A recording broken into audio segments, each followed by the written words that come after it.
Shift कर सकते हैं। कार्यक्रम के तीसरे दिन आज मंगलवार है, कल 27 तारीख बुधवार, परसों बृहस्पतिवार 28 तारीख को जिज्ञासा समाधान का कार्यक्रम रहेगा। पूज्य सरसंघ चालक जी हमारी जिज्ञासाओं का समाधान करेंगे, आपके समक्ष उसके उत्तर देंगे। आपकी सुविधा के लिए 2 फॉर्म्स आपकी मेज के ऊपर रखे गए हैं, आप उनका सदुपयोग कर सकते हैं। एक फॉर्म जो है वो फीडबैक के लिए है, हिंदी इंग्लिश किसी भी भाषा का आप प्रयोग कर सकते हैं उसमें लिखते समय। दूसरा फॉर्म जो है वो प्रश्न लिखने के लिए, कोई आपकी जिज्ञासा हो तो उसमें लिख सकते हैं। आपके आसपास इस हॉल के अंदर भी, इस हॉल के बाहर भी ड्रॉप बॉक्सेस लगे हैं।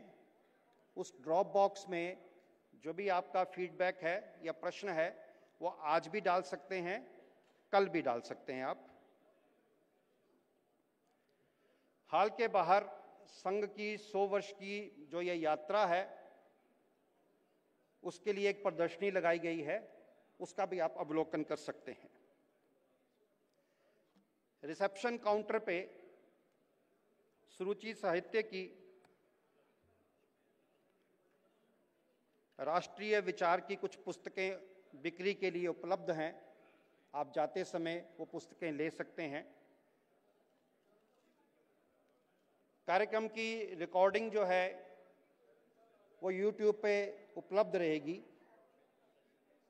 इसलिए कोई कारण नहीं कि हम इस कार्यक्रम की रिकॉर्डिंग करेंगे। आपको सारी रिकॉर्डिंग जो है 2018 में भी जो कार्यक्रम हुआ था भविष्य का भारत, तो उसकी भी रिकॉर्डिंग आज भी YouTube पे अवेलेबल है। इसी तरह से इस कार्यक्रम की रिकॉर्डिंग भी उपलब्ध रहेगी, आप उसको सदुपयोग कर सकते हैं। कार्यक्रम की समाप्ति के बाद बाहर चाय व जलपान की व्यवस्था रहेगी। संघ के वरिष्ठ अधिकारी, विभिन्न संगठनों के वरिष्ठ अधिकारी वहाँ पर हम सबसे बातचीत करने के लिए उपलब्ध रहेंगे, हम सब उनसे बात कर पाएंगे। तो आप सबसे विनती है कि कार्यक्रम के अंत में, समाप्ति पे चाय व जलपान अवश्य लेके जाइएगा। अभी एक 5 मिनट की मूवी है ना राकेश जी?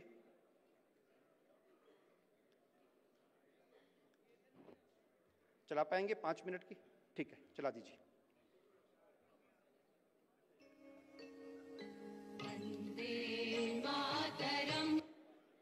नहीं, मूवी अभी नहीं, क्लिप नहीं, सरलता से, आराम से, टेक योर टाइम।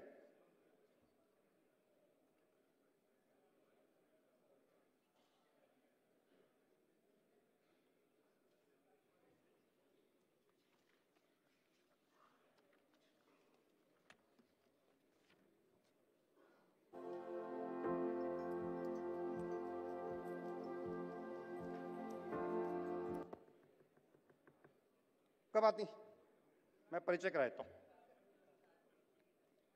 अभी हमारे पास 3-4 मिनट हैं उसका। अच्छा ठीक है,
जिन कार्यकर्ताओं का जो भी काम दिया गया था,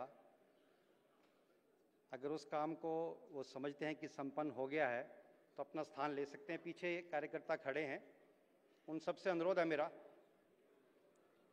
अगर मेरी बात सुन पा रहे हैं, ये सी ब्लॉक के पीछे, बी ब्लॉक के पीछे सबसे अंत में जो बीच में खड़े हैं,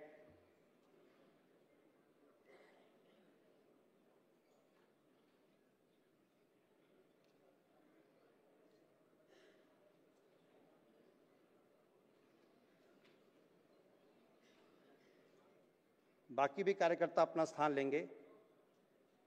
केवल जो दरवाजे पे जिन कार्यकर्ताओं की आवश्यकता है, जो द्वार पे स्वागत के लिए खड़े हैं अतिथियों के, वही कार्यकर्ता रहेंगे, बाकी अपना स्थान ले पाएंगे। आप भी जो गेट नंबर 3 पे खड़े हैं, बाएं हाथ पे, हाँ, आप भी स्थान ले लीजिए।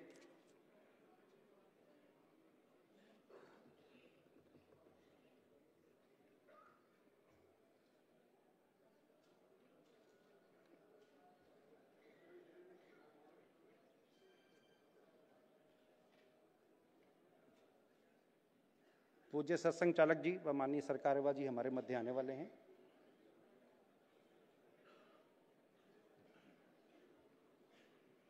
परम पूज्य सत्संग चालक जी व माननीय सरकारेवा जी व बाकी सभी अधिकारियों से जो मंच पे हैं, उनसे प्रार्थना है, भारत माँ के चरणों में पुष्प अर्पण कर आज के कार्यक्रम का विधिवत रूप से प्रारंभ करें।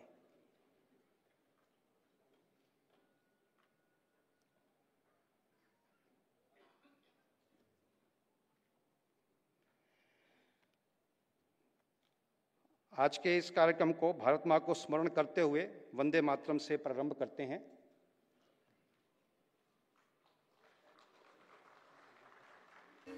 आइए डॉक्टर साहब। वंदे मातरम, वंदे मातरम, सुजलाम सुफलाम मलयज शीतलाम शस्य श्यामलां मातरं वन्दे मातरं। शुभ्रज्योत्स्नां पुलकितयामिनीं तुल्यकुसुमितद्रुमदलशोभिनीं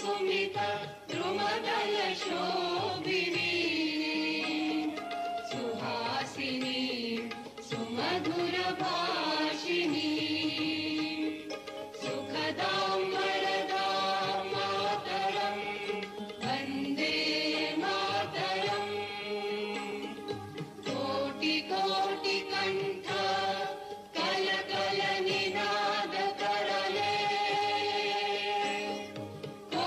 कोटिकोटिभुजै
माता की। सभी अतिथियों से प्रार्थना है अपना स्थान ग्रहण करेंगे।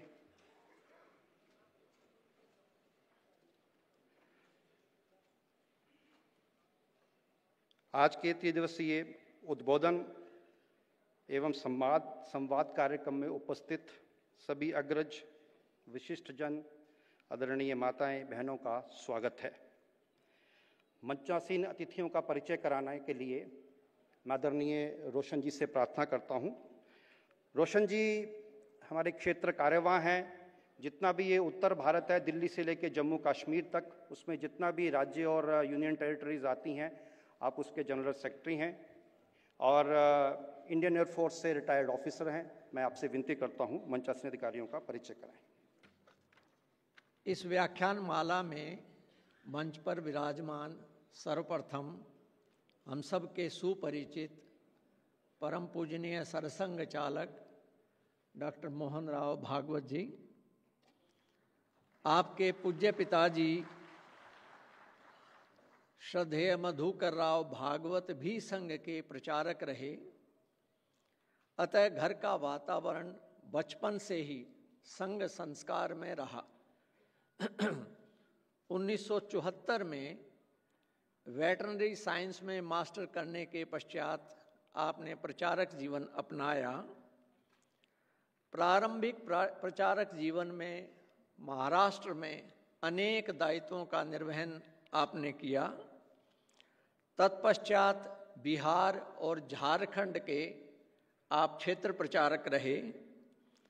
अखिल भारतीय कार्यकारिणी के अनेक दायित्वों का निर्वहन करते हुए 2000 से 2009 तक आप संघ के माननीय सर कार्यवाह रहे। 2009 से परम पूजनीय सरसंघ चालक के नाते से हम सब का मार्गदर्शन करते हैं, दिशा दर्शन करते हैं। उनके साथ ही मान्यवर दत्तात्रेय जी होसबाले, आप संघ के माननीय सर कार्यवाह हैं। अंग्रेजी में कहूँ तो ऑल इंडिया जनरल सेक्रेटरी हैं। शिमोगा कर्नाटक में आप संघ के स्वयंसेवक बने। अंग्रेजी विषय में स्नातकोत्तर करने के पश्चात अखिल भारतीय विद्यार्थी परिषद के आप पूर्णकालिक बने। 1992 से 2003 तक अखिल भारतीय विद्यार्थी परिषद के आप अखिल भारतीय संगठन मंत्री रहे। 2003 से अखिल भारतीय कार्यकारिणी में दायित्व निभाते हुए 2009 से 2021 तक आप संघ के माननीय सह सर कार्यवाह रहे, अर्थात all India joint general secretary. 2021 से संघ के माननीय सर कार्यवाह अर्थात जनरल सेक्रेटरी के नाते से हम सब का दिशा दर्शन करते हैं। आपका केंद्र केशव कुंज दिल्ली है। मेरे एकदम बाएं मान्यवर पवन जिंदल जी, आप संघ के उत्तर क्षेत्र के माननीय संघ चालक हैं। उत्तर क्षेत्र दिल्ली से प्रारंभ होकर के जम्मू कश्मीर, लद्दाख, हिमाचल तक का क्षेत्र इसके अंतर्गत आता है। आप मूलतः नाभा पंजाब से हैं। राजनीतिक विज्ञान अर्थात पोल साइंस में मास्टर करने के पश्चात 4 वर्ष आप संघ के प्रचारक भी रहे। संघ के अनेक दायित्वों का निर्वहन करते हुए 2024 से आप माननीय क्षेत्र संघ चालक हैं। आप प्रसिद्ध उद्योगपति हैं। अनेक प्रकार के सामाजिक और रचनात्मक कार्यों में आप सक्रिय भूमिका निभाते हैं। भारत की उज्जवल परंपरा के अनुरूप 60 वर्ष की आयु होते ही आपने अपने उद्योग को नई पीढ़ी को सौंपा और तत्पश्चात सारा समय संघ के माध्यम से आप समाज सेवा में लगाते हैं। गुरुग्राम में आपका निवास है। अंत में मान्यवर डॉक्टर अनिल अग्रवाल जी, आप दिल्ली के माननीय प्रांत संघ चालक हैं। आप जाने माने हृदय शल्य चिकित्सक अर्थात कार्डिक सर्जन हैं। 12,000 से अधिक सफल हृदय शल्य चिकित्सा यानी बाईपास सर्जरी आप कर चुके हैं। महाराजा अग्रसेन हॉस्पिटल में आप हृदय शल्य चिकित्सा के विभाग अर्थात हार्ट कमांड के आप चीफ सर्जन और हेड ऑफ द डिपार्टमेंट हैं। पंजाबी बाग दिल्ली में आपका निवास है। मंच के आगे के संचालन के लिए मैं श्रीमान अनिल जी, जो अपने प्रांत के प्रांत कार्यवाह हैं, प्रोफेशनल सीए हैं, मैं उनसे निवेदन करता हूं। धन्यवाद रोशन जी। कार्यक्रम की कड़ी को आगे बढ़ाते हुए अभी माननीय प्रांत संचालक जी का आपके समक्ष परिचय आया। मैं डॉक्टर अनिल अग्रवाल जी से प्रार्थना करता हूं, आज के कार्यक्रम की प्रस्तावना हम सबके समक्ष रखेंगे।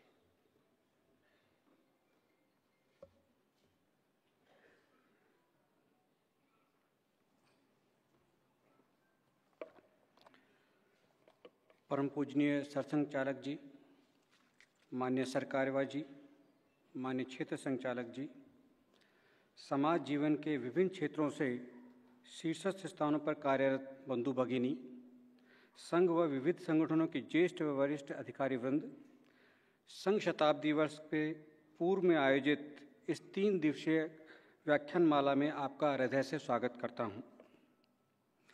जैसा कि हम जानते हैं कि परम पूजनीय डॉक्टर केशव राम बलिराम हेडगेवार द्वारा नागपुर में साथी विचारवान युवाओं के साथ विचार विमर्श करते हुए सन 1925 में विजयदशमी के दिन संघ कार्य प्रारंभ हुआ। एक शाखा से प्रारंभ हुआ संघ संपूर्ण समाज के सद्भाव और आशीर्वाद के साथ आज भारत के सुदूर स्थानों पर लद्दाख से लेकर जम्मू कश्मीर से लेकर कन्याकुमारी, अंडमान निकोबार तक, अरुणाचल प्रदेश से कच्छ तक पहुंच गया है। देश भर में 1 लाख से अधिक दैनिक शाखाएं और साप्ताहिक मिलनों के माध्यम से व्यक्ति निर्माण का काम सतत रूप से चल रहा है। स्वयंसेवकों को द्वारा समाज के साथ मिलकर अनेकों सामाजिक और रचनात्मक काम किए जा रहे हैं। RSS is keeping pace with the changing times and trends. Yes, we are exploring the new horizons. क्योंकि संघ एक जड़ संगठन नहीं, चिंतनशील जीवंत संगठन है। संघ अपने शताब्दी वर्ष में प्रवेश कर रहा है। पिछले 100 वर्षों की संघ की यह यात्रा अखंड अनवरत चल रही है। किसी भी संगठन का शताब्दी वर्ष होना एक मील का पत्थर ही नहीं, अपितु राष्ट्र के जीवन में उसकी प्रासंगिकता का प्रतीक भी है। संघ का कार्य कभी भी केवल संगठनक सीमित नहीं रहा, बल्कि संपूर्ण समाज को जागृत कर, संगठित कर और सक्रिय करने का काम है। संघ का प्रारंभ से ही यह विश्वास रहा है कि राष्ट्र की असली शक्ति किसी संगठन या संस्था में नहीं, बल्कि संपूर्ण समाज की सामूहिक चेतना में निहित है। जब समाज संगठित होता है तो वह किसी भी लक्ष्य को प्राप्त करने के लिए समर्थ हो जाता है। यह अवसर केवल आत्ममंथन का ही नहीं, बल्कि आने वाले समय में स्वर्णिम भारत की वैश्विक भूमिका के लक्ष्य को निर्धारित करने का भी है। आज का भारत राजनीतिक, आर्थिक, सामरिक और सांस्कृतिक दृष्टि से विश्व मंच पर एक सशक्त उपस्थिति दर्ज करा रहा है। विश्वगुरु भारत का स्वप्न केवल मात्र परंपराओं और गौरव गाथाओं पर आधारित नहीं है, बल्कि आधुनिक विज्ञान, तकनीकी, लोकतांत्रिक मूल्य एवं सांस्कृतिक जीवन दृष्टि पर आधारित है। इस समय विश्व अनेक संकटों से घिरा हुआ है, चाहे वो पर्यावरण असंतुलन की बात हो, सांस्कृतिक विघटन की बात हो, आतंकवाद हो और उपभोक्तावादी प्रवृत्ति का समाज में प्रवर्तन हो। ऐसे समय भारत अपने सनातन विचार वसुधैव कुटुम्बकम तथा सर्वे भवन्तु सुखिनः की भावना के से प्रेरित होकर मानवता को संतुलित कर और दिशा दे सकता है। आज सभागार में हमारे बीच आप जैसे समाज जीवन के विभिन्न क्षेत्रों से, सामाजिक क्षेत्र है, धार्मिक, सांस्कृतिक, पूर्व सैनिक अधिकारी, प्रशासनिक, न्यायिक, आर्थिक, क्रीड़ा, कला, चिकित्सा, वैज्ञानिक, लेखक, मीडिया और फॉरेन डिप्लोमेट्स आदि में सम्मानित और सफलता प्राप्त, ख्याति प्राप्त व्यक्तित्व यहाँ उपस्थित हैं। आपका सानिध्य इस आयोजन को सार्थकता प्रदान करता है। अपना देश भारत निश्चय ही एक वैभवशाली, आत्मनिर्भर और गौरवपूर्ण राष्ट्र के रूप में विश्व मंच पर प्रतिष्ठित हो। इसके लिए आवश्यक है कि समाज के प्रत्येक वर्ग में एक सूत्र जोड़ा जाए। सब भारत की संस्कृति और आधार भूमि को आधुनिक संदर्भ में अपनाया जाए। युवाओं में राष्ट्र प्रेम और उत्तरदायित्व की चेतना जगाई जाए। वैश्विक चुनौतियों के समाधान हेतु भारतीय चिंतन के आलोक में प्रयास हो। यदि राष्ट्र विचार की सभी शक्तियां मिलकर कार्य करें तो भारत को अपने महान लक्ष्य की ओर ले जाने में हम सहायक सिद्ध होंगे। इन सभी बातों को ध्यान में रखकर परम पूजनीय सरसंघ चालक जी का पावन उपस्थिति में ऐसी 4 व्याख्यान मालाएँ भारत के 4 महानगरों में आयोजित हो रही हैं। हमारा सौभाग्य है कि इस श्रृंखला की पहली व्याख्यानमाला दिल्ली में आयोजित हो रही है। 100 वर्षों की संघ यात्रा नए क्षितिज, the 100 Years journey of RSS new horizons. इस व्याख्यानमाला के तीसरे और अंतिम दिन जिज्ञासा समाधान का कार्यक्रम भी अवसर रहेगा।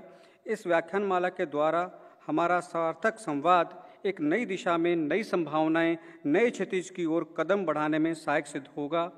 It's a strong beginning towards a new horizon, ऐसा मेरा दृढ़ विश्वास है। धन्यवाद। बहुत धन्यवाद डॉक्टर अनिल जी। अब वो समय आ गया है जिसकी हम सबको प्रतीक्षा है, जिसके लिए आप सभी पधारे हैं। मैं पूजनीय सरसंघ चालक जी से प्रार्थना करता हूं, अपने उद्बोधन से हमें अनुग्रहित करें।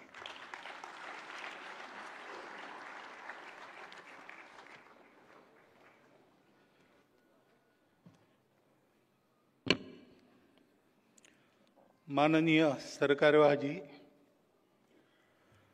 माननीय क्षेत्र संघ चालक जी, माननीय प्रांत संघ चालक जी, उपस्थित सभी संघ के माननीय अधिकारीगण और राष्ट्र जीवन के विभिन्न क्षेत्रों में काम करने वाले सभी गणमान्य जन, विदेशों का प्रतिनिधित्व भारत में करने वाले सभी डिप्लोमैट्स, पूज्य संत चरण, माता भगिनी। 2018 में इसी प्रकार का एक कार्यक्रम इसी सभागृह में हुआ था। संघ के बारे में बहुत सारी चर्चाएं चलती ही है। ध्यान में आया कि चर्चा में जानकारी कम है। जो जानकारी है वो ऑथेंटिक नहीं है, और इसलिए अपने तरफ से संघ की सत्य और सही जानकारी देना, जो भी संघ के बारे में चर्चा हो वो परसेप्शन के आधार पर न हो, फैक्ट्स के आधार पर हो।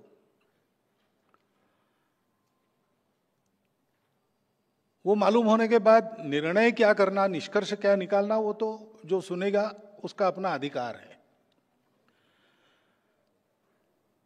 किसी को कन्विंस नहीं करना है, बस बताना है। इस उद्देश्य से वो संवाद हुआ, और वो संवाद अपेक्षाकृत बहुत अच्छी तरह हुआ। संघ के बारे में सत्य जानने के बाद बहुत सी बातें जो मन में बिना कारण थी वो चली गई। उस सभा में आए हुए सब लोग संघ के बन गए ऐसा नहीं कह सकते, लेकिन वो उद्देश्य भी नहीं था।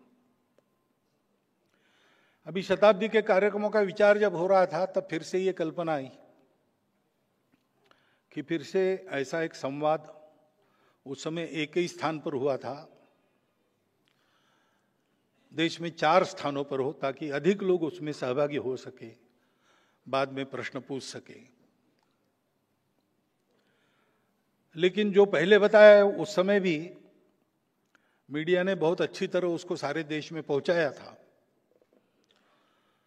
तो वही सारी बातें फिर से बतानी है क्या? संघ एक विषय है तो संघ के बारे में हर साल नया बताने का कुछ नहीं रहता है।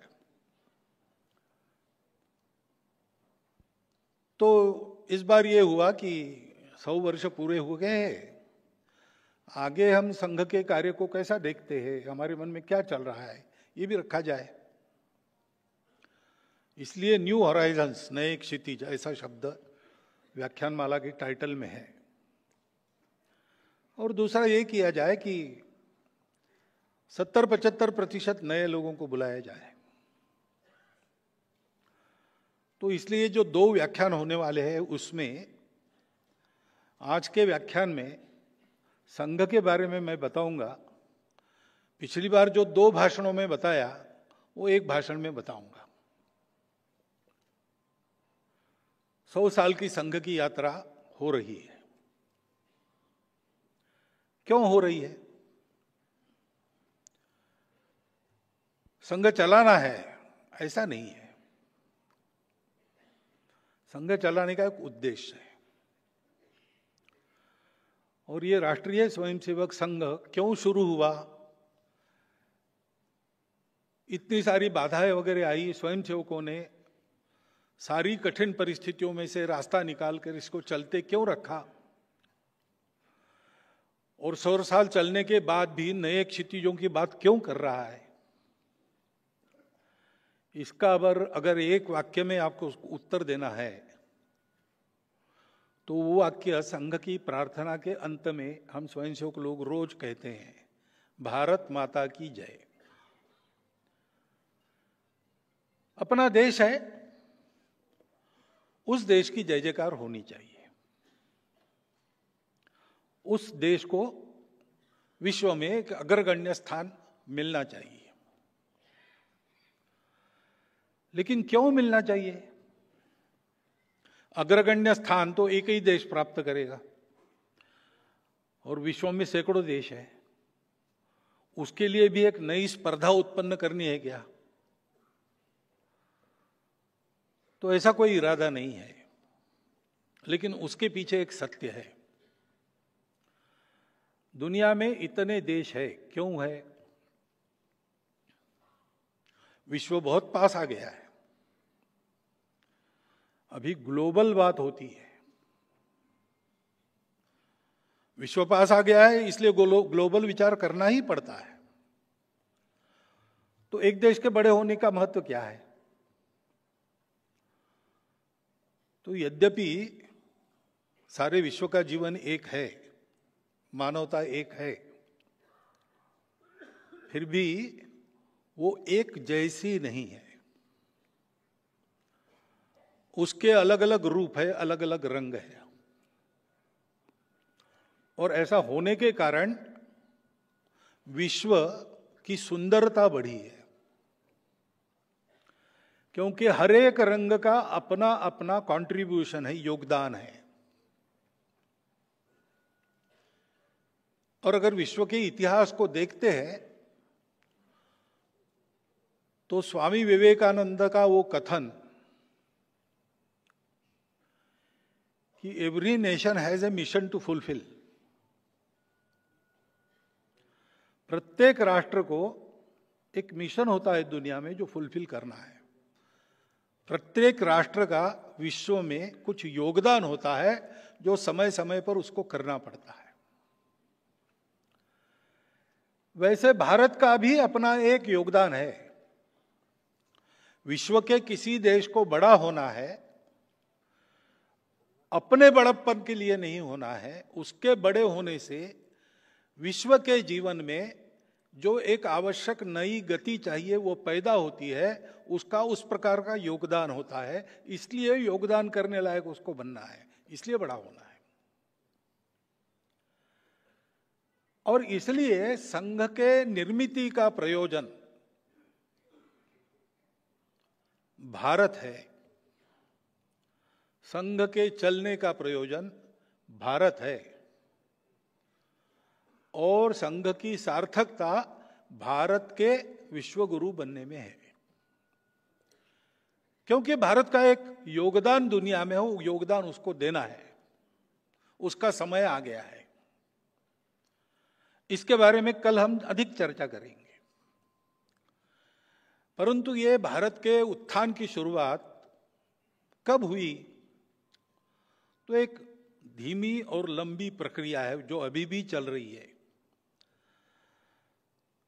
हमारे इतिहास में हम जानते हैं कि हम वैभव के शिखर पर थे, स्वतंत्र थे, फिर आक्रमण हुए, हम परतंत्र हुए और 2 बार बड़ी परतंत्रता झेलकर हम स्वतंत्र हुए। उस परतंत्रता में से मुक्त होना ये पहला काम था। अपने देश को बड़ा करना है तो स्वातंत्र्य आवश्यक है। श्रृंखलाओं में बंधा आदमी स्वतंत्रता प्राप्त नहीं कर सकता और इसलिए अपने लिए कुछ कर भी नहीं सकता है। तो ये स्वातंत्र्य के लिए प्रयास शुरू हुए और एक व्यापक अखिल भारतीय प्रयास, उसके लिए युद्ध 1857 में हुआ। वह युद्ध कुल मिलाकर विफल हुआ और उस विफलता के कारण देश में विचार शुरू हुआ कि यह हमारा देश है, हमारी जनसंख्या प्रचंड है, हमारे अपने राजा महाराजा है, हजारों मील दूर से आकर मुट्ठी भर लोग जो इस देश को जबरदस्ती चला रहे थे, उनके सामने हम हार कैसे गए, हार क्यों गए? तो बहुत आशावादी लोगों का उत्तर था कि इस बार हार गए तो क्या हो गया, फिर से एक बार ऐसा ही प्रयास करना चाहिए, सशस्त्र क्रांति। तो एक धारा वो फिर से बह चली, क्रांतिकारकों की धारा। देश के लिए अपना जीवन, अपना यौवन हवन करने वाले लाखों उदाहरण उस धारा में से निकले, जो हम सब के आज भी प्रेरणा स्रोत है, आदर्श है जीवन के बारे में। देश समर्पित जीवन कैसा होता है। परंतु उस धारा का प्रयोजन समाप्त हो गया स्वतंत्रता मिलने के बाद, और इसलिए सावरकर जी उस धारा के एक दैदीप्यमान रत्न थे। उन्होंने स्वतंत्रता के बाद पूना में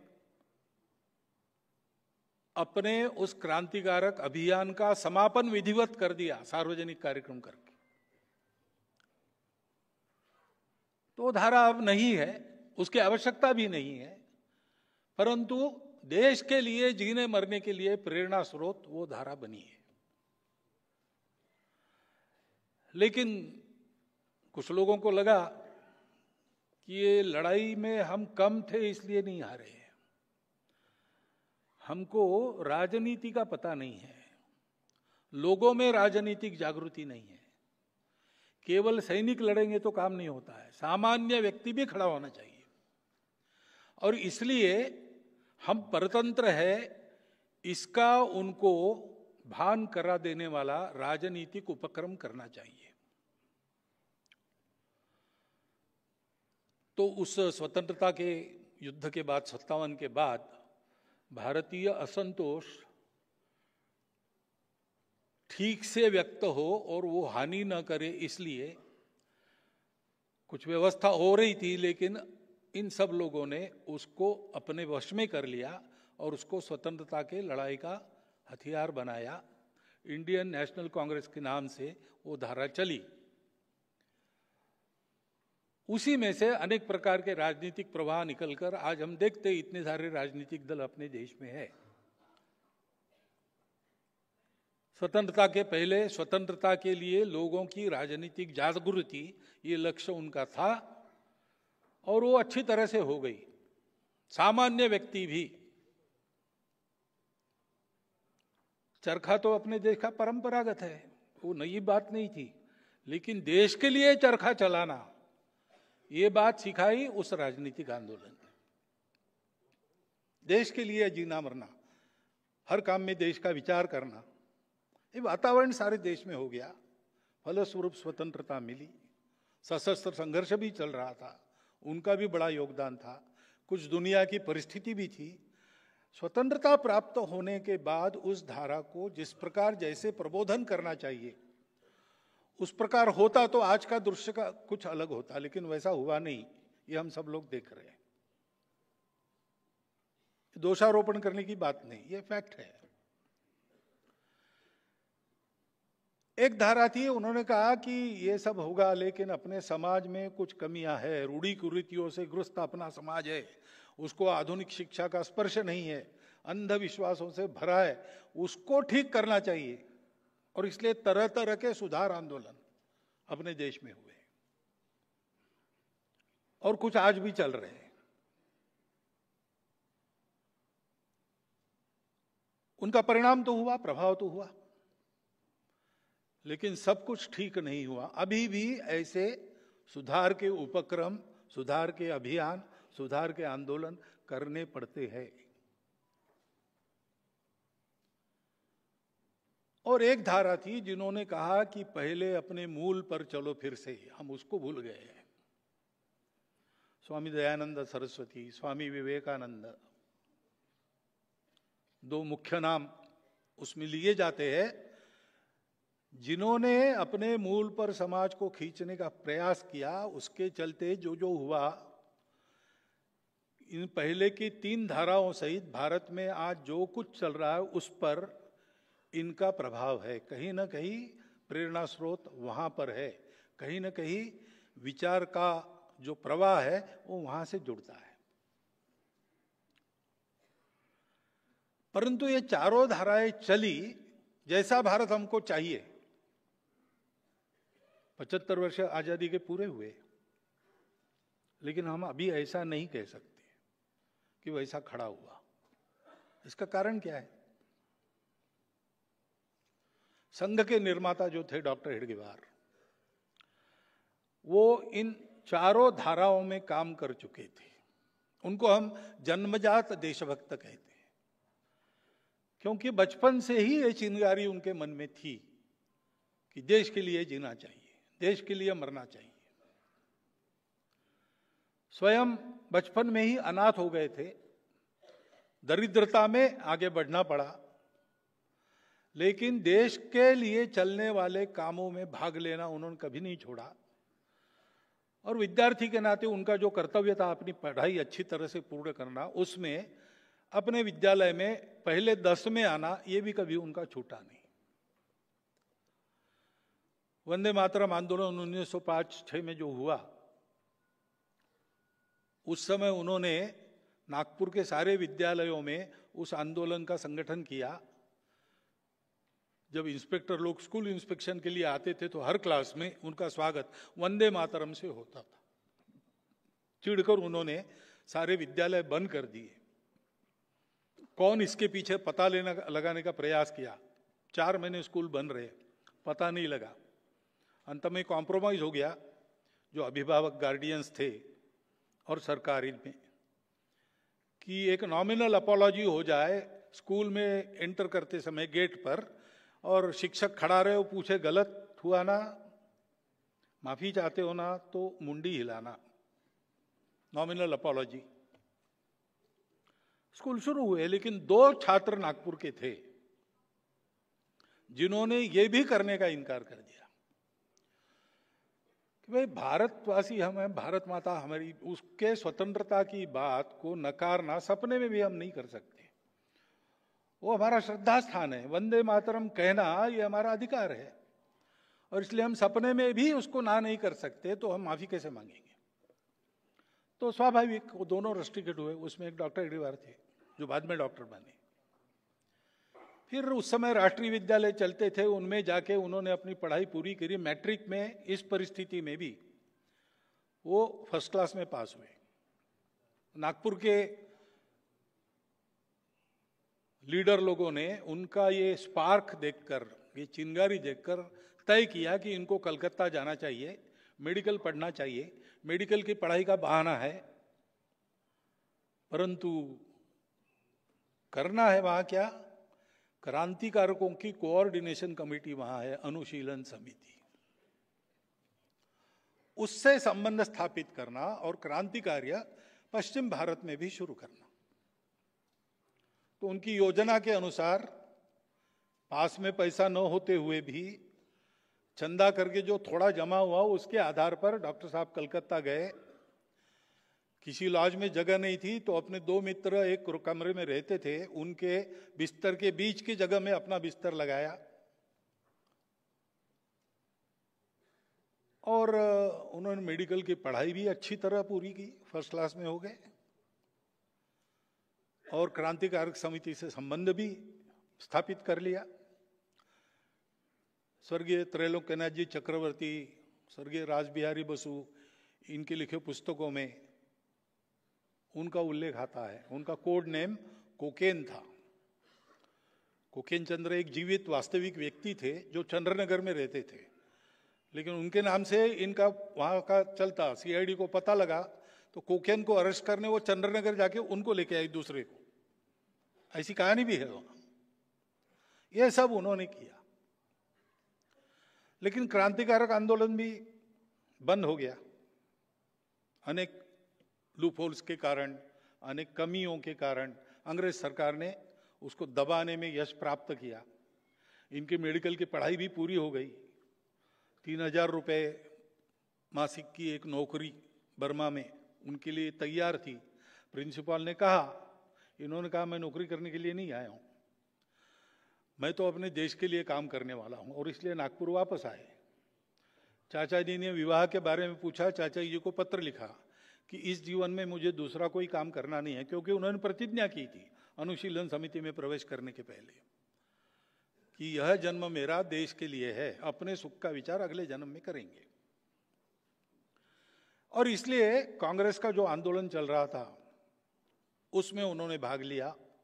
1920 में उस आंदोलन का प्रचार करते समय जो भाषण किए उसके चलते सेडिशन का मुकदमा उन पर चला और उसमें उन्होंने अपना डिफेंस दिया। डिफेंस देते नहीं थे, लेकिन उन्होंने कहा कि मैं डिफेंस दूंगा तो कोर्ट में मेरा और एक भाषण होगा, पत्रकार वगैरह आएंगे और एक बार मेरे प्रचार की मुझे संधि मिलेगी। और उन्होंने भाषण किया। वो भाषण करने के बाद जो जजमेंट आया उसमें जज ने लिखा कि जिन भाषणों के कारण इनको आरोप लगा है इन पर, उन भाषणों से इनका बचाव का भाषण ज्यादा सेडिशियस है। क्योंकि उन्होंने यहीं से शुरुआत की कि अंग्रेज लोग हमारे ऊपर राज्य कर रहे हैं, ये किस कानून के तहत कर रहे हैं, उनको किसने अधिकार दिया। स्वतंत्रता तो प्रत्येक व्यक्ति का जन्मसिद्ध हक है। मैंने लोगों को यही बताया है, स्वतंत्रता प्राप्त करने के उपाय बताए हैं, किसी के विरोध में कुछ नहीं कहा है। जो आपके भाषण लिखने वाले लोग हैं उनको मराठी भी ठीक से नहीं आता, मेरे भाषण मराठी में हुए। आरोप तो आपका झूठा है, लेकिन ये कोर्ट भी बेकानूनी है। इस न्याय को, इस न्यायाधीश को, इस न्यायालय को मैं नहीं मानता, ऐसा उन्होंने कहा। और इसलिए उनको 1 वर्ष सश्रम कारावास हुआ। सब ऐसे जो आंदोलन थे, क्रांतिकारकों का आंदोलन था, राजनीतिक जागृति के आंदोलन थे, समाज सुधार के काम थे, धर्म जागृति के काम थे, अपने मूल पर वापस आने के लिए, इन सब में उन्होंने प्रामाणिकता से, निस्वार्थ बुद्धि से कार्यकर्ता के नाते काम किया। कार्य पद्धति जान ली, कैसा काम करते हैं, समाज की स्थिति क्या है, ये करने से समाज में क्या होता है, ये सब उन्होंने जान लिया, अनुभव लिया। और इस लंबे समय के दौरान उनका इन सब काम में काम करने वाले जो श्रेष्ठ लोग थे, धुरीण थे, लीडर लोग थे, उनसे संपर्क आया, चर्चा भी हुई। उनकी यह सक्रियता संघ स्थापना के बाद भी कायम थी। संघ शुरू होने के बाद 1930 में जंगल सत्याग्रह हुआ।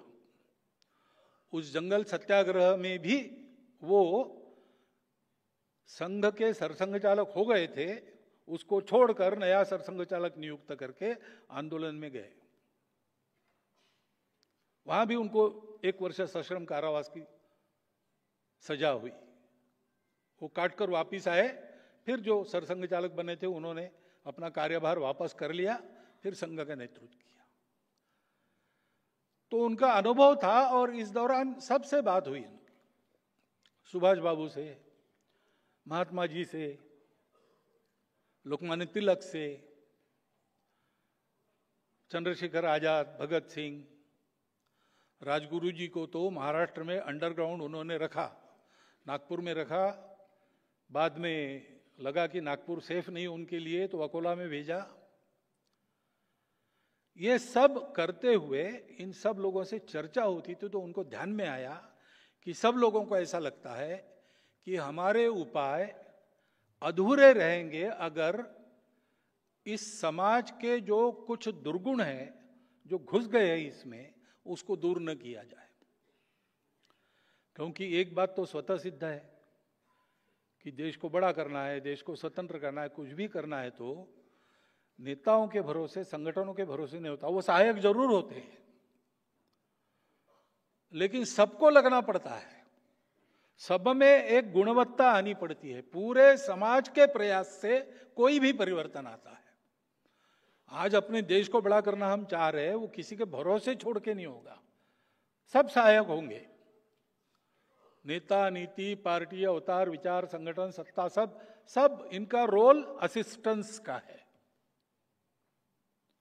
लेकिन मुख्य कारण जो बनता है वो समाज का परिवर्तन है, समाज की गुणात्मक उन्नति है।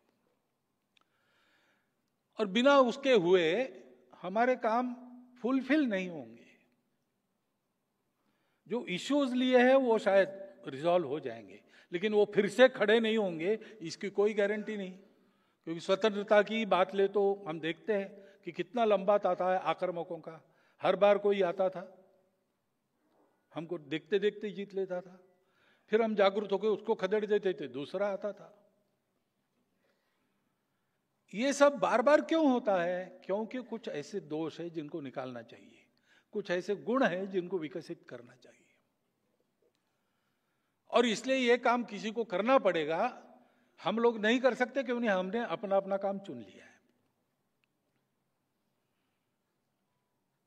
इनका भी अध्ययन, डॉक्टर हेडगेवार का भी अध्ययन, चिंतन, वो इसी निष्कर्ष पर आया था।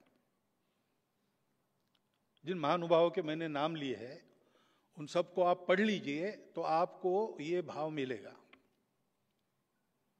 उसके बारे में बहुत लोगों ने लिखा है। स्वदेशी समाज नाम का श्री रविन्द्रनाथ ठाकुर जी का निबंध पढ़िए। उसमें उन्होंने कहा है कि समाज की जागृति राजनीति से नहीं होगी।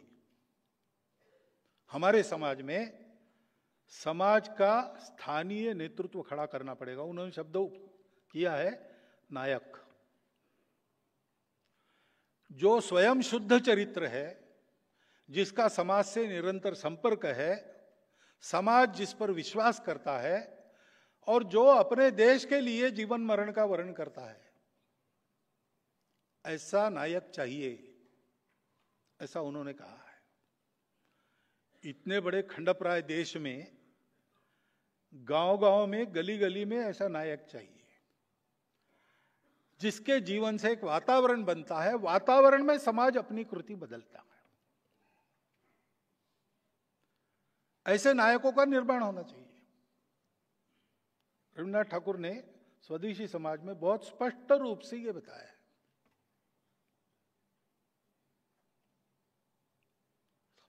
इन सब के बोलने में, लिखने में ये बात आई है कि राष्ट्र को खड़ा करना है तो अपना राष्ट्र नया नहीं बनाना है। हमारे यहाँ पहले से हिंद स्वराज में गांधी जी ने लिखा है कि युवा वृद्ध को प्रश्न पूछता है कि अंग्रेजों के आने के कारण रेल लाइन वगैरह आ गई, सारा देश एक बन गया। तो वृद्ध के रूप में वो गांधी जी उत्तर देते हैं हिंद स्वराज में कि ये भी बात तुमको अंग्रेजों ने ही सिखाई है। अंग्रेजों के आने के बहुत पहले हमारा देश एक था। तो हमारे देश का अस्तित्व ये बहुत प्राचीन है। परिस्थितियां बदलती है, उसमें परिस्थिति बदलती है, इसलिए वो एकत्व नहीं बदलता। स्वदेशी समाज में ही रविन्द्रनाथ जी ने लिखा है कि कोई नया व्यक्ति हम में आने से हम भारत के लोग डरते नहीं, क्योंकि सबके प्रति अपनेपन का हमारा स्वभाव है। इस देश में हिंदू, मुसलमान, बौद्ध आदि आदि आपस में संघर्ष नहीं करेंगे, इसी देश के लिए जिएंगे, इसी देश में मरेंगे। आपस में संघर्ष करते करते कोई एक हल वो इसका निकाल लेंगे और साथ में जिएंगे। आगे वो कहते हैं कि ये हल अहिंदू न होकर विशिष्ट रूप से हिंदू होगा, ये उन्होंने लिखा है। उस शब्द के बारे में क्या है बाद में बताता हूं मैं, परंतु यह विचार सब में था कि अपना देश प्राचीन समय से एक है, अपने समाज को उन्नत बनाना चाहिए, वो सदा के लिए संकट परंपरा का निवारण करने का एकमात्र उपाय है। लेकिन फुर्सत नहीं है, तो डॉक्टर हेडगेवार ने सोचा कि किसी को फुर्सत नहीं है तो मैं इसके प्रयोग करता हूं। ये बात उन्होंने त्रैलोक्यनाथ चक्रवर्ती जी को बहुत पहले 1911 से 14 वो कलकत्ता में रहे शायद, उस समय बताई थी। और नागपुर वापस आने के बाद मेडिकल की पढ़ाई पूरी करके आंदोलनों में भाग लेते लेते उन्होंने इसके कई प्रकार के प्रयोग किए कि ये कैसे हो सकता है, संपूर्ण देश को जोड़ा कैसे जा सकता है, संपूर्ण देश को बड़ा कैसे किया जा सकता है, देश के व्यक्ति में गुणवत्ता का निर्माण कैसे किया जाता है। इसके अनेक प्रयोग किए उन्होंने भारत सेवाश्रम संघ के काम को देखा था। वो जिस अनुशीलन समिति के सदस्य थे उनके भी कई ऐसे मनुष्य निर्माण के कार्यक्रम चलते थे। ये सारा अनुभव लेकर उन्होंने एक चिंतन किया, एक उपाय निकाला, उसका प्रयोग किया। और उस प्रयोग के यशस्वी होने के बाद उसकी चर्चा की। उनके जो तरुण साथी सार्वजनिक जीवन में सक्रिय तो थे ही, तो बहुत सारे तरुण उनके व्यक्तित्व के कारण उनके साथ रहते थे, उनसे चर्चा की और 1925 में घोषणा की। 100 वर्ष हम आज मना रहे, लेकिन प्रत्यक्ष ये इस संघ का बीजारोपण उसके कई वर्ष पहले डॉक्टर साहब के मन में हुआ था। मन में उस बीज ने एक आकार धारण किया, अंदर एक अंकुर धारण किया और 1925 के विजयादशमी के बाद डॉक्टर साहब ने घोषणा की कि आज से यह संघ हम प्रारंभ कर रहे हैं। उद्देश्य उन्होंने कहा संपूर्ण हिंदू समाज का संगठन। अब यहां प्रश्न खड़ा होता है, बाकी लोगों को क्यों छोड़ा? तो पहली तो बात है कि जिनको हम हिंदू समाज कहते हैं आजकल, हिंदू समाज, हिंदू नाम लगाना जिसको है उसको इस देश के प्रति जिम्मेवार रहना पड़ेगा। ये रिस्पॉन्सिबल समाज है, क्योंकि इसको नाम मिला है, इस देश के लोगों को वो नाम मिला है, बहुत पहले मिला है। महावीर प्रसाद जी द्विवेदी है, उन्होंने लिखा है कि जरतुष्ट्र के काल में बाहर के लोगों ने हमको ये नाम दिया, हमको तो जरूर नहीं थी अलग नाम की। हमने अपना धर्मशास्त्र लिखा तो मानव धर्मशास्त्र यही उसका नाम है, क्योंकि हमारे यहां यही कहते थे हम, माता च पार्वती देवी, पिता देवो महेश्वरा, बांधवा शिवभक्ताश्च, स्वदेशो भुवनत्रया, या अयम निजः परो वेति गणनाम लघुचेतसाम उदार चरिता नाम तु वसुधैव कुटुंबकम। हम मनुष्यों में अंतर नहीं करते थे, सारे मानव। विचार तो हमारा ऐसा था कि व्यक्ति, मानवता, सृष्टि, ये सब परमात्मा के कारण जुड़ी है, एक दूसरे से संबंधित है। एक का जो होता है वो दूसरे पर भी परिणाम करता है, और इसलिए मनुष्य को अपने विकास का विचार करना है तो इन तीनों के विकास में अपना विकास है, ये मानकर अपने विकास का प्लान करना पड़ता है। ये इस देश का स्वभाव है, तो हमको अलग नाम की जरूरत नहीं थी। लेकिन जरतुष्ट्र वहां गए, उनको पूछा गया कौन हो, तो उन्होंने कहा कि हमारे पूर्वज किर्गिस्तान में भारत से गए थे, सिंधु नदी के उस पार से गए थे। अब उस समय ईरान के लोग सिंधु नदी के उस पार वालों को हनत कहते थे, उसका हनदू हो गया, हिंदू हो गया। ये एक कथा है।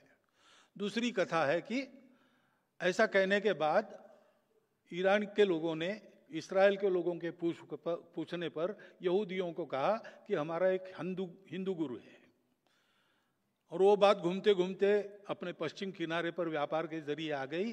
व्यापारियों ने पकड़ा वो शब्द, लेकिन ठीक है, उनको शब्द से क्या करना है, सौदा पटने से काम है, व्यापार चलता रहा। इंटेलेक्चुअल लोगों के पास वो आ गया, तब अपने पुराणों में आ गया, तम देव निर्मितम देशम हिंदुस्थानम प्रचक्षते। लोक भाषा में आने को बहुत समय लगा, और लोक भाषा में जो शब्द आते हैं वो संतों की पकड़ में आते हैं। इसलिए गुरु नानक देव जी के वाणी में पहले ये मिलता है, हिंदुस्तान खसमाना किया, तुर्कस्तान खसमाना, खुरासान खसमाना किया, हिंदुस्तान डराया। वो उन्होंने वर्णन किया है बाबर के अत्याचारों का, और कहा है कि न हिंदू महिलाओं का शील बचा, न मुस्लिम महिलाओं की असमत बची। अब ये सोचते तो ध्यान में बात आती कि उन्होंने दो क्यों शब्द उपयोग किए, क्योंकि जैसे उस समय मुसलमान थे हमारे देश में, हमारे देश के कन्वर्टेड मुसलमान थे, लेकिन दूसरी तरफ मुसलमान क्यों कहा होगा, तो स्वाभाविक है, अल्लाह को मानते हैं, कुरान को मानते हैं, पैगंबर साहब को मानते हैं, वही होते हैं मुसलमान। तो हिंदू कहने से कोई मान्यता नहीं है, एक ईश्वर को मानने वाला हिंदू नहीं है। नहीं, ईश्वर के अनेक रूप है हिंदू में, 33 करोड़ है ऐसा कहते हैं, और एक ग्रंथ नहीं है, न कोई एक गुरु है। तो अनेक थे उस समय, बौद्ध थे, जैन थे, शैव थे, शाक्त थे, अनेक प्रकार के पंथ संप्रदाय, रिलीजन्स अनेक थे, लेकिन एक स्वभाव था जो इन सबको जोड़ता था। वो स्वभाव ये था कि इन सबको स्वीकार करते थे। विश्व में जितने तरीके हैं पूजा के, वो सब एक ही जगह पहुंचेंगे, कोई तरीका गलत नहीं है। हाँ, ये हो सकता है कहीं देर से पहुंचेंगे, कहीं जल्दी पहुंचेंगे, कोई तरीका बड़ा सरल है, कोई तरीका बड़ा जटिल है। रुचि नाम वैचित्र्यात रुजु कुटिल नाना पथयुताम। मनुष्य अलग अलग होते, बुद्धि अलग अलग होती है, रुचि अलग अलग होती है। रुचि के वैचित्र्य के कारण रुजु कुटिल अनेक प्रकार के रास्ते होते हैं। अब यहां इस सभागृह में आने के लिए कहां से चले, एक ही रास्ता थोड़ी था, जहां से चले वैसा रास्ता था। और कोई रास्ता ठीक भी था, कोई रास्ता खराब भी था। रास्ता खराब है इसलिए आप घूम कर भी आए होंगे, रास्ता खराब है तो भी समय पर पहुंचेंगे इसलिए उसी खराब रास्ते से भी आए होंगे। ये अपना अपना मन है। ऐसे अनेक पथ है। रुचि नाम वैचित्र्यात रुजु कुटिल नाना पथयुताम। नृणाम यानी आदमियों का एको गम्या, एक ही जगह जाना है सबको। भगवान को कहते त्वम असि, तुम ही हो जो सबके गंतव्य हो। नृणाम एको गम्यस्त्वम असि। कैसे? पयसाम अर्णवयेव। विश्व में कहीं भी पृथ्वी पर वर्षा होती है तो अंत में सागर में जाती है। ये श्रद्धा रखने वाले सबको उन्होंने एक नाम दिया, हिंदू। तो हिंदू यानी क्या? इसमें जो विश्वास करता है, अपने अपने रास्ते से चलो भाई, अपना जो रास्ता मिला है स्वाभाविक रूप से उस पर श्रद्धा रखो, बदलो मत, दूसरों को बदलो मत। इस पर श्रद्धा रखो, दूसरों की भी श्रद्धा है, उसका पूर्ण सम्मान करो, उसका स्वीकार करो, उसका अपमान कभी मत करो। और रास्तों को लेकर झगड़ा मत करो, आपस में मिलजुल कर चलो। ये परंपरा जिनकी है, ये संस्कृति जिनकी है, वो हिंदू है। और ये परंपरा संस्कृति ऐसी क्यों बनी? इसका कारण भारतवर्ष है। भारत का भूगोल ऐसा था कि हम प्रोटेक्टेड थे चारों तरफ से। पहले आक्रामक आते ही नहीं थे, कौन आएगा? सागर लांघकर कौन आएगा? वो जहाज नहीं थे, तो इतनी बर्फीली चोटियां लांघकर कौन आएगा? पूरा सैन्य लेकर तो नहीं आ सकता। इसलिए हम सुरक्षित थे। और अंदर भरपूर था, जनसंख्या भी इतनी नहीं थी जितनी आज है। और इसलिए सब लोग इस वृत्ति के बने कि भाई मिलजुल कर रहो, फालतू झगड़ा क्यों करते हो। दुनिया को शायद परिस्थिति मिली होगी स्ट्रगल फॉर एग्जिस्टेंस और सर्वाइवल ऑफ द फिटेस्ट इसकी, लेकिन हमारे प्राचीन समय में भारत में ये स्थिति नहीं थी। There was no struggle, it was abundant for everybody. और जो परंपरा थी उसमें संयम था, इसलिए देयर वॉज अबंडेंस। तो झगड़ा क्यों करना है, क्यों नहीं करना है, क्यों जीना है ना, तो मिलजुल कर जी सकते हैं, झगड़ा कौन करेगा। और इसलिए हमको फुर्सत भी मिली, हमको सुरक्षा भी मिली, हमको समृद्धि भी मिली। तो हमने जो एक ह्यूमन सर्च सारी दुनिया में चलता है और दुनिया बाहर का देखकर रुक गई, जो दिखता है उसके आगे कुछ नहीं है, माइक्रोस्कोप लगाओ तो ज्यादा दिखता है, उसके परे कुछ नहीं है, ऐसा सोच के दुनिया रुक गई। हम वहां रुके नहीं, हमने दृष्टि को अंदर कर लिया और अपने अंदर की सत्य को खोजा हमने।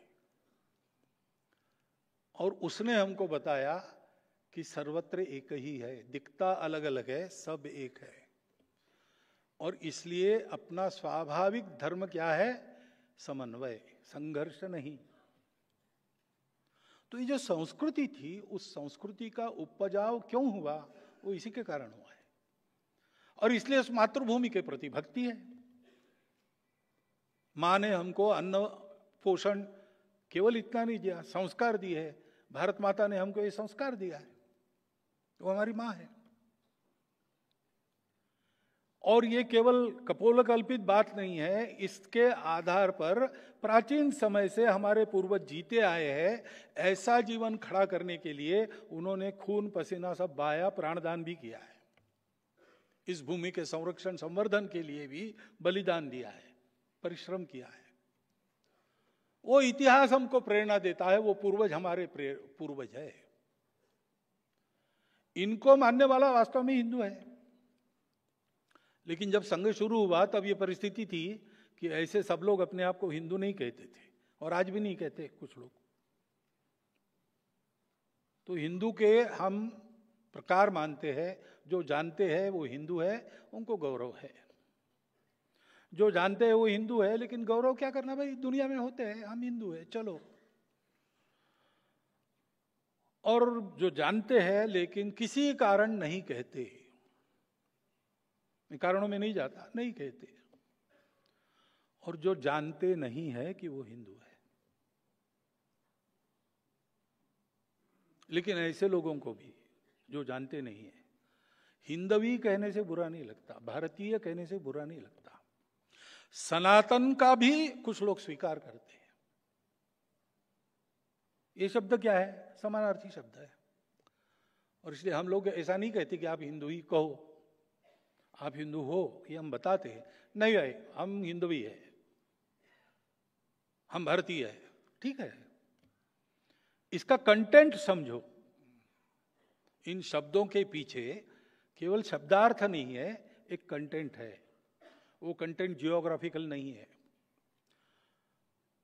उस कंटेंट में एक भक्ति है भारत माता की, उस कंटेंट में एक परंपरा है पूर्वजों की, जो हम सबकी समान है। डीएनए को भी देखो, वही है। 40,000 वर्ष पूर्व से भारतवर्ष के लोगों का डीएनए एक है, अखंड भारत की भूमि पर जो जो है।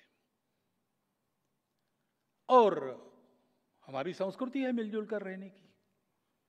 ये बातें अलग अलग अलग रूप जो है वो हम में अलगाव पैदा नहीं करते, क्योंकि हम ये मानते ही नहीं कि एक होने के लिए यूनिफॉर्म होना पड़ता है। यूनिफॉर्मिटी से यूनिटी आती है, ऐसा नहीं है। डाइवर्सिटी में भी यूनिटी है, क्योंकि डाइवर्सिटी भी यूनिटी का ही प्रोडक्ट है। लेकिन कोई परीक्षा है और प्रश्न आ गए 4, 2 तो बड़े कठिन है, 2 आसान है, पहले कौन सा? पहले आसान प्रश्न छोड़ो। इसलिए जो अपने आप को हिंदू कह रहे हैं, पहले उनको संगठित करो, उनका जीवन अच्छा बनाओ, तो किसी कारण जो अपने आप को हिंदू होके भी नहीं कहते वो भी कहने लगेंगे। वो तो होने लगा है। और किसी कारण जो भूल गए उनको भी याद आएगा, वो भी होगा। लेकिन करना क्या है? संपूर्ण समाज का संगठन, संपूर्ण हिंदू समाज का संगठन। हिंदू शब्द का आग्रह क्यों है हमारा? क्योंकि ये जो कंटेंट है, ये कंटेंट पूर्णतः व्यक्त करने वाला वो एक ही शब्द है। और हिंदू कहने से हिंदू वर्सेस ऑल ऐसा नहीं होता है, हिंदू बनाम कोई ऐसा नहीं है। क्योंकि हिंदू इसका मतलब इंक्लूसिव, इंक्लूसिविटी की मर्यादा क्या है? कोई मर्यादा नहीं। जब आगे एक व्यक्ति नहीं, पूरा परिवार, पूरा परिवार नहीं, पूरा गांव, गांव नहीं भैया जनपद, जनपद नहीं भैया प्रांत, प्रांत नहीं देश, देश नहीं विश्व, मानवता नहीं केवल सृष्टि भी, अनंत के साथ एक हो जाओ। वहां जो पहुंचा उसको सर्वश्रेष्ठ मानने वाला अपना समाज है। और इसलिए ये कोई संकुचित बात नहीं है, उल्टा ये अपने सारे विकास को संपूर्ण विश्व के साथ एक रूप होने को एक खुला रास्ता देने वाली बात है। उनका संगठन करना, इसलिए संघ निकला, क्योंकि पूरा समाज ऐसा होगा तभी होगा। लेकिन होने के लिए तो कुछ करना पड़ेगा, केवल तैयार होने से काम नहीं चलता, तैयारी का उपयोग करना पड़ता है। तो ये विचार किया गया कि तैयारी जो करनी है उसके 2 भाग है, एक तो मनुष्यों को तैयार करना, दूसरा मनुष्यों ने काम करना। तो जो मेथोडोलॉजी डेवलप हुई मनुष्यों को बनाने की, उस पर लगकर काम करने वाला एक संगठन राष्ट्रीय स्वयंसेवक संघ, उसको दूसरा कुछ नहीं। उसकी शाखा है, उसके स्वयंसेवक है, और बाकी सब जो होना है तैयारी के चलते वो करने वाले स्वयंसेवक रहेंगे। संघ संघ के नाते उसमें जाएगा नहीं। स्वयंसेवक बहुत है, संघ चलाने के लिए जो लगते हैं उनको छोड़ दिया तो भी बहुत सारे स्वयंसेवक है, वो सक्रिय हो जाए, समाज जीवन में जहां जिसकी आवश्यकता है वो करेंगे। ये तो सपने से भी ज्यादा दुष्प्राप्य बात लगती थी। स्वयंसेवक भी पूछते थे कैसे होगा, डॉक्टर साहब कहते थे होगा, संघ कुछ नहीं करेगा, सब कुछ होगा, और हो रहा है। अनेक क्षेत्रों में अपने स्वयंसेवक काम कर रहे हैं। वो जो विचार मिला है, जो संस्कार मिला है, उसके आधार पर उस क्षेत्र की आवश्यक है वहां पुनर्रचना करके आगे बढ़ रहे हैं। भारतीय मजदूर संघ में स्वयंसेवक काम करने के लिए गए, उन्होंने पूरी दुनिया के लिए लेबर फील्ड का एक नया दर्शन दिया है। हर जगह वहां के परिवेश में सकारात्मक सुधार और अपने देश के स्वत्व के आधार पर वहां की पुनर्रचना। क्यों ये पुनर्रचना आवश्यक है उसमें कल जाएंगे हम लोग। लेकिन ये वो स्वयंसेवक करते हैं, वो उनका है, स्वतंत्र है, अलग है, स्वायत्त है, उसका क्रेडिट उनको है, संघ को नहीं। डिस्क्रेडिट वो संघ को शेयर करना पड़ता है, क्योंकि माल हमारे यहां से गया है। क्रेडिट उनका है, संघ उनको कंट्रोल नहीं करता, डायरेक्टली भी नहीं, रिमोटली भी नहीं। एक ही बात है, स्वयंसेवकों का संबंध संघ से अटूट है, जन्म जन्मांतर का है। वो संघ की प्रार्थना कहीं भी गा लेंगे, वो टूटता नहीं कभी। उसके चलते स्वयंसेवक मिलते हैं, बात करते हैं, हम भी बात करते हैं, पूछते हैं, हम बताते हैं, हमको ध्यान में आया बताते हैं, मदद मांगते हैं, मदद देते हैं, अच्छे काम को सर्वत्र मदद करते हैं। हम केवल स्वयंसेवकों को ही करते हैं ऐसा नहीं है, किसी को भी कर सकते की है, बहुत उदाहरण है। परंतु हमारा कहा वो माने ही, ये उन पर हमारा दबाव नहीं है।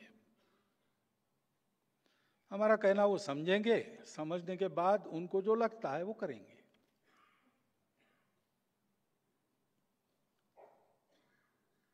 क्योंकि उनके क्षेत्र में वो काम कर रहे हैं, उनका अनुभव है, उनकी एक्सपर्टाइज है,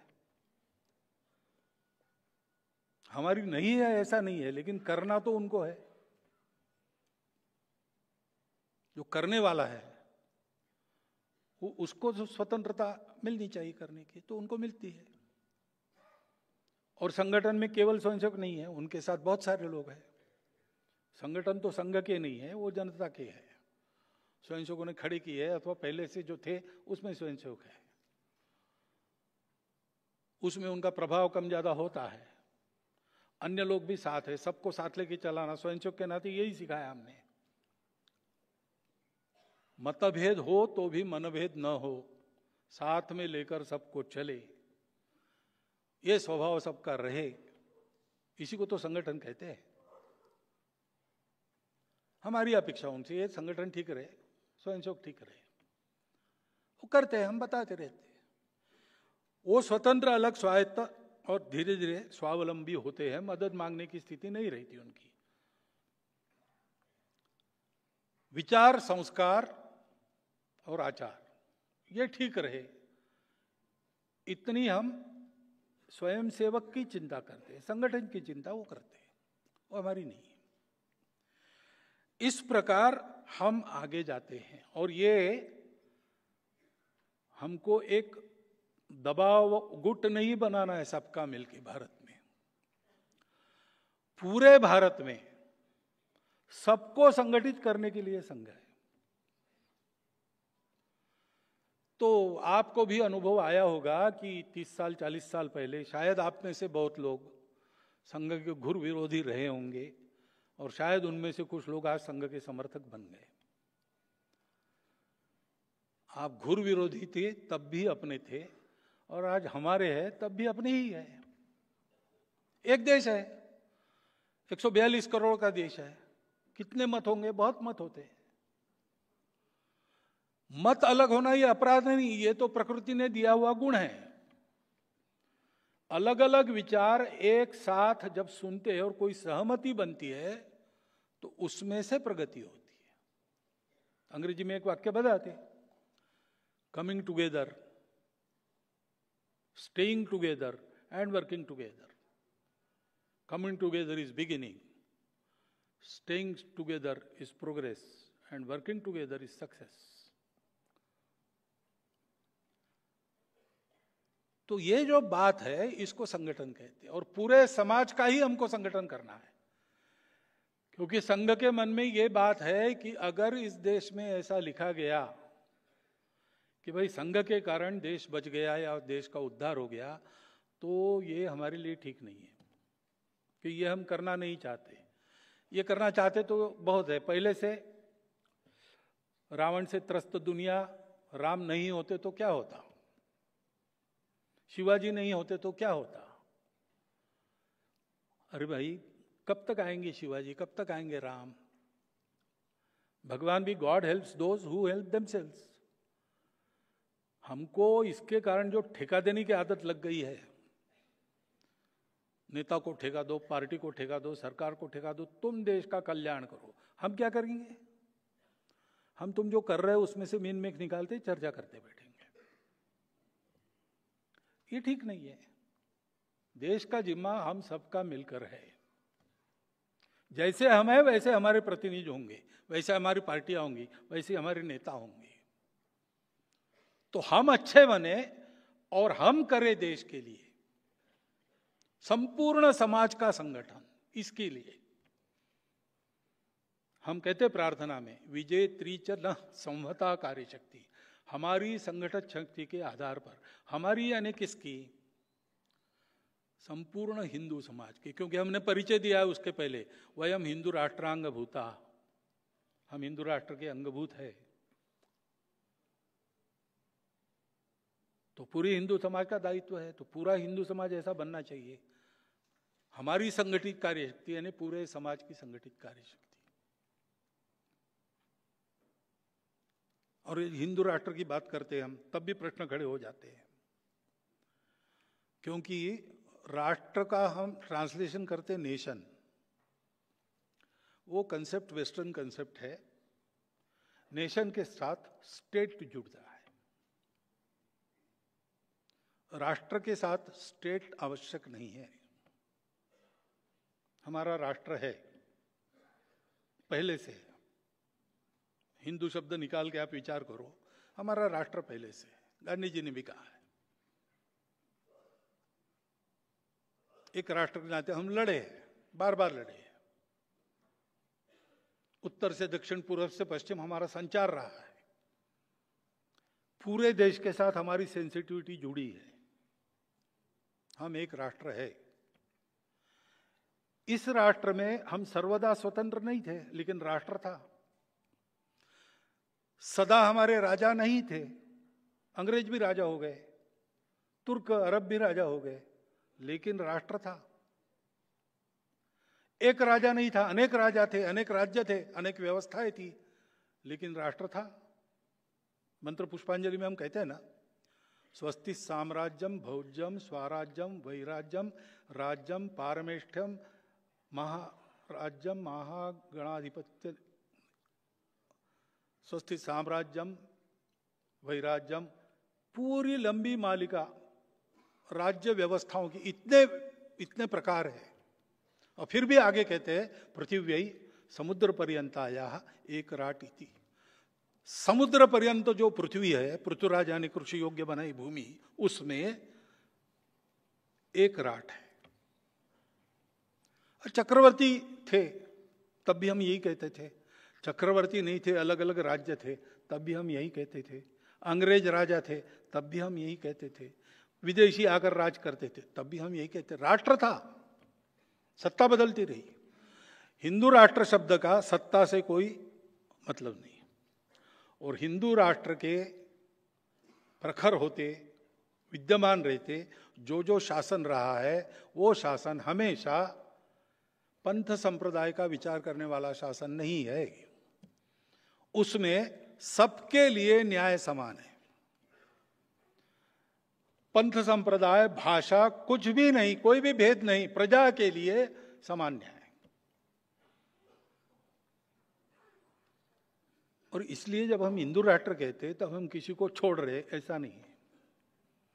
हम हिंदू राष्ट्र कहते हैं तो किसी का विरोध कहते, ऐसा नहीं है। संघ इसमें से हुआ ही नहीं है। संघ किसी विरोध में, प्रतिक्रिया में नहीं निकला है। गुरुजी के प्रेस कॉन्फ्रेंस में गुरुजी को पूछा गया कि हमारे गांव में तो मुसलमान और ईसाई है नहीं, हमारे यहाँ शाखा का क्या काम है। गुरुजी ने कहा कि भैया तुम्हारे गांव की छोड़ दो, पूरे दुनिया में भी मुसलमान ईसाई नहीं होते तो भी हिंदू समाज अगर इस अवस्था में रहता तो संघ की शाखा की आवश्यकता थी, क्योंकि संगठन किसी के विरोध में नहीं होता। आप सब लोग कुछ ना कुछ तो व्यायाम करते होंगे, कम से कम मॉर्निंग वॉक, इवनिंग वॉक करते होंगे। आपको कोई पूछे कि आप ये व्यायाम कर रहे हैं, किसको पीटने का इरादा है? अरे भाई, व्यायाम अपने आप को तंदुरुस्त कहने के लिए। अब कभी मारपीट होती है तो व्यायाम का शरीर काम में आता है, ये बात अलग है, लेकिन व्यायाम का उद्देश्य किसी को मारने के। स्वस्थ होना शरीर की स्वाभाविक अवस्था है, संगठित होना समाज की स्वाभाविक अवस्था है, बिना उसके कोई काम सफल नहीं होता है। इसलिए संपूर्ण समाज का संगठन ये करता है संघ, और ये 100 साल से कर रहा है। और 100 साल की यात्रा के बारे में कहे तो क्या बताएं। पहले ही हमको डॉक्टर हेडगेवार ने बताया कि संगठन के जीवन में 3 स्थितियां रहती, वो पार करनी पड़ती, उसके बाद फिर कार्य सिद्धि होती है। पहली अवस्था रहती है उपेक्षा की। संघ की भी उपेक्षा, विचार की मान्यता नहीं थी संघ शुरू हुआ तब। डॉक्टर हेडगेवार को पूरे देश में प्रसिद्ध लीडर नहीं थे, देखने में व्यक्तित्व भी ऐसा बहुत एक भरभक्कम शरीर वाला आदमी, काला ही था, चेचक के दाग थे चेहरे पर, सामान्य वेश मध्यम वर्गीय महाराष्ट्रियन का जैसे रहता था उस समय वैसा, और सामान्य भाषा, ऐसे ही थे। प्रचार का कोई साधन नहीं था, विचार मान्यन बिल्कुल नहीं था। लोग तो कहते थे डॉक्टर हेडगेवार पागल हो गया, बच्चों को लेके देश को बनाने की बात कर रहा है। हिंदू राष्ट्र बिल्कुल मान्य नहीं था। अच्छे अच्छे हिंदू लोग कहते थे कि हिंदू तो अब मरने जा रहा है, छोड़ो, this is a dead society, ऐसा बोलते थे। और इसलिए उपेक्षा थी। हमारे प्रचारक थे, संघ कार्य के लिए निकले, कोई प्रचारक के शब्द नहीं था, लेकिन अंदर एक चिंगारी जग गई, निकल गए तो कुछ था ही नहीं, ठाव ठिकाना। भागलपुर में, बिहार में पहले बार प्रचारक गए नागपुर से, जैसे तैसे जुगाड़ करके उनको टिकट का पैसा तो डॉक्टर साहब ने दिया। कुछ उस समय 3 रुपया 12 आना भागलपुर तक का टिकट था, तो उनके पास में 1.25 रुपया बचा। भागलपुर में कोई परिचित नहीं, बिहार में कोई परिचित नहीं, काम शुरू नहीं हुआ था शायद, रहने का ठिकाना नहीं, कुछ नहीं। तो पटना से भागलपुर एक पैसेंजर जाती थी, रात को पहुंचती थी वहां, रात भर पड़ी रहती थी, सुबह निकल आती थी। उस पैसेंजर में रात को सोते थे। स्टेशन पर ही सारा सुबह वाला निपटते थे और फिर गांव में घूमते रहते थे रात तक। इसके घर जाओ, उसके घर जाओ, इसकी बात करो, उससे बात करो। खाने को कुछ नहीं था तो एक भुना चना बेचने वाला था, उससे दोस्ती कर ली। 1 पैसे का वो थोड़ा ज्यादा चना उनको रोज देता था, उस पर उनका भोजन चलता था। शाखा शुरू हो गई तो एक बाल स्वयंसेवक के घर कोई पर्व था, भोजन के लिए कोई चाहिए था। इसने उनको पूछा, आप ब्राह्मण हैं क्या? उसने कहा हाँ। तो बोले चलिए, हमारे यहाँ एक ब्राह्मण चाहिए। तो इसलिए उसके घर गए। उसके माताजी को पता चला कि ये एमकॉम है और सब छोड़कर हिंदू समाज को संगठित देश के लिए आया है। तो उस माताजी ने बताया कि भागलपुर में 11 बजे दोपहर, रात को 8 बजे तुम्हारा भोजन होना चाहिए, कहीं नहीं तो हमारे यहाँ आओ। मैं 11 बजे के बाद 1 घंटा राह देखूंगी, फिर गांव में घूमूंगी, तुम्हारा भोजन हुआ कि नहीं देखूंगी, हुआ होगा तो मैं करूंगी, नहीं तो नहीं करूंगी। अभी अभी मैं वहां क्षेत्र प्रचारक बन के गया, तब मैंने देखा वो जो बालक था 8वीं में उस समय, वो हमारे विभाग संघ चालक बन गए थे, उनके घर में ये चलता था। उस समय तो हमारी ये हालत नहीं थी। एक बड़े प्रसिद्ध नेत्र शल्य विशारद के यहाँ हमारा भोजन था, वहाँ हमारा भोजन हो रहा था। महाशय हमारे विभाग संघ चालक जी बैठे थे, हमने बोला आइए, तो बोले नहीं मेरा घर में भोजन है। तो फिर जाइए, समय हो गया। क्यों गया? उन्होंने कहा नहीं, आपका भोजन पूरा होने के बाद मुझे रिपोर्ट करना पड़ेगा, तब घर में बहुएं भोजन करेगी। समाज ने हमको संभाला, जैसा संभाला वैसा हम रहे। किसी बात की मान्यता नहीं, एक श्रद्धा लेकर चले, डॉक्टर हेडगेवार पर विश्वास रखकर चले। और फिर विरोध शुरू हुआ। क्या विरोध हुआ? किसी स्वयंसेवी संगठन का इतने लंबे समय तक इतना कड़ा विरोध और कटु विरोध, इसका भी कोई पुस्तक आप देख के तैयार कर सकते हैं। क्या क्या नहीं हुआ। झूठे आरोप मढ़े गए, हत्याएं हुई, संघर्ष हुआ। अपने को बचाने को जितना लड़ना था उतना हम लड़ते थे, लेकिन हमको बताया जाता था ये अपना ही समाज है। गुरुजी के घर पर हमला हुआ फरवरी में 48 में, तो साहब एक स्वयंसेवक रक्षण करने गए, उन सबको गुरुजी ने घर भेज दिया, जाओ अपना समाज है। इस समाज ने जब अपने को सराहा तब अच्छा लगा ना, और वही अगर मारने को आता है तो मेरे घर के आंगन में मेरा रक्त बहेगा, समाज का नहीं बहेगा। आप सब लोग जाओ वापस। ये वृत्ति थी, क्योंकि आधार क्या है हमारा? संघ के कार्य का आधार कोई विरोध, कोई प्रतिक्रिया नहीं, शुद्ध सात्विक प्रेम हमारे अपने कार्य का आधार है। जिस आधार पर हम विविधता में एकता देखते हैं वो तो सत्य रूप है, प्रेम रूप है, करुणा रूप है। संघ के स्वयंसेवकों ने हमेशा यही मन में बात रखी कि ये सब होगा, लेकिन सब अपने हैं। और जैसा मैं कहता हूं, संघ हिंदू के नाते चलता है, तो हिंदू का ये अपनापन केवल हिंदू के लिए नहीं है, वसुधैव कुटुंबकम है। वही बीज रूप में हम परिवार में अपनेपन के आधार पर चलते हैं। हम गांव को अपना गांव मानकर चलते हैं, देश को अपना देश मानकर चलते हैं। ये क्रमिक विस्तार हमारा होता है। ये मनुष्य जीवन के क्रमिक विकास का आलेख है। ये ध्यान में रखकर स्वयंसेवकों ने हमेशा बरता है। पास में कुछ नहीं था, स्वयंसेवकों की निष्ठा, स्वयंसेवकों की श्रद्धा, उनका विश्वास, इसके आधार पर संपूर्णतः स्वयंसेवकों के आधार पर हम चले। हमने अपने पद्धति में भी यही रखा है, संघ को स्वयंसेवक चलाएंगे। हम परावलंबी नहीं हैं, हम सब मामलों में स्वावलंबी है। Main money and ammunition. हमारे पास कार्यकर्ता नहीं थे, हमने रेडीमेड कार्यकर्ता नहीं लिए, हमने अपने कार्यकर्ता खुद बनाए, वो बन रहे हैं। कार्यकर्ता बनते हैं, वो शाखाएं चलाते हैं, शाखाएं चलती है, कार्यकर्ता बनते हैं, वो बनते हैं, अधिक शाखाएं खुलते हैं, अधिक कार्यकर्ता बनते हैं। पैसा हमारे स्वयंसेवक साल में एक बार गुरु दक्षिणा करते हैं। संघ को चंदा नहीं देते, दान नहीं देते। देश के लिए समर्पित होने की मेरी प्रतिज्ञा है। तो वास्तव में समर्पण मेरा कितना भावना की दृष्टि से कितनी उत्कटता पर है, इसका टेस्ट करते हैं। वो साल भर जमा करते हैं, बढ़ता रहे इसलिए सब्जी खाना छोड़ देते हैं, दाल खाना छोड़ देते हैं, चाय पीना बंद कर देते हैं।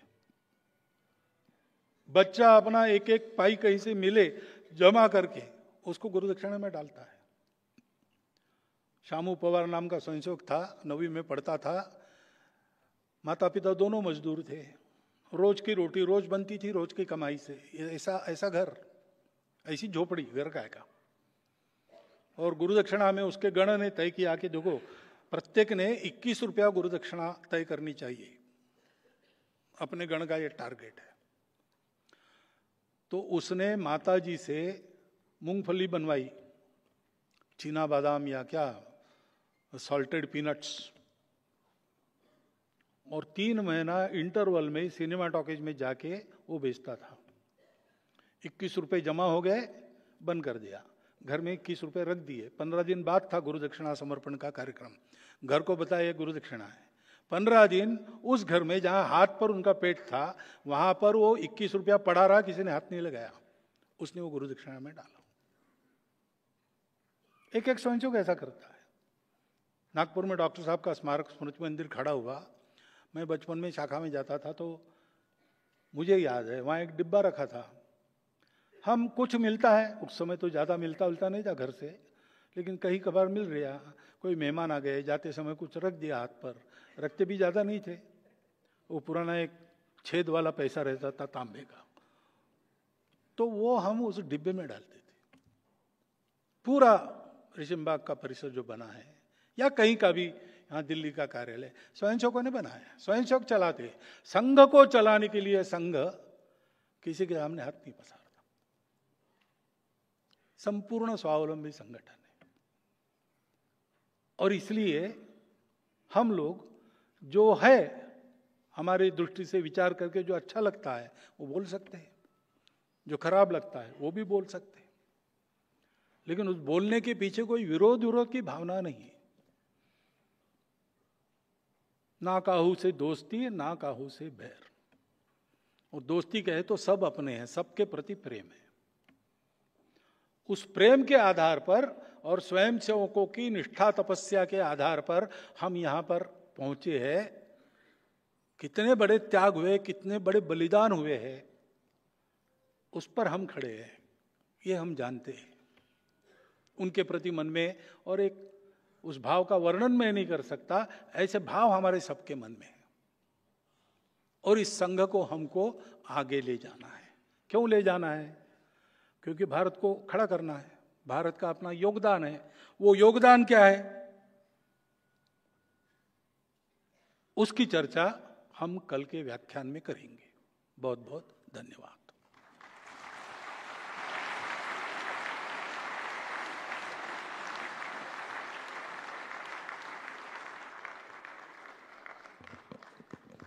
पूज्य सत्संग चालक जी का बहुत आभार है।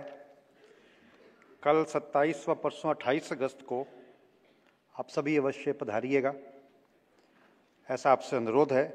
आपकी प्रतीक्षा रहेगी। जो ये लैन यार्ड रिबन्स हम अपने आज प्रवेश के लिए प्रयोग किए हैं, कल व परसों भी यही चलेंगे। अभी राष्ट्रगान रहेगा। राष्ट्रगान के उपरांत बाहर चाय व जलपान की व्यवस्था है। आप सभी से अनुरोध है, जलपान लेके जाइएगा। अभी राष्ट्रगान के लिए खड़े होंगे।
बाहर पार्किंग के लिए 20 हमने डिस्प्ले के लिए वहाँ पर सिंबल्स लगाए हैं। आपकी गाड़ियाँ जब वहाँ पहुँचेंगी तो ड्राइवर को फ़ोन करके पूछ सकते हैं वो कौन से नंबर के पास खड़े हैं, तो आपको उनको ढूंढने में सरलता होगी। सभी कृपया चाय व अल्पाहार लेके जाएंगे। हाँ, और जो फीडबैक और प्रश्न हैं, ये जो ड्रॉप बॉक्स बने हैं इधर दाएं बाएं तरफ हैं, बाहर भी ड्रॉप बॉक्सेस